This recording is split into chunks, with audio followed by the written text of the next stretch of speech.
Paabunggahan baka mo ng graduation gift kung ang iba ay money bouquet at money garland ang natatanggap na graduation gift. Ibahin nyo ang estudyanteng ito na niregaluhan lang naman ng isang kambing sa araw ng kanyang pagtatapos. Viral sa social media ang video ni M. Scolyados matapos umanong sinorpresa ng isang lalaki ang bagong graduate na nobya ng isang buhay na kambing.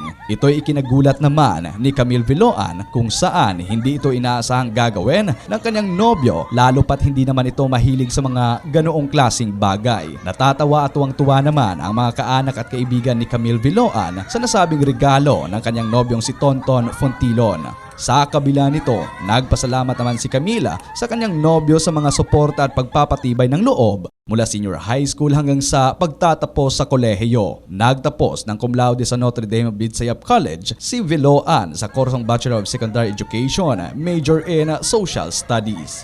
Balita magmula dito sa lalawigan ng Aklan. Ako si K5 San.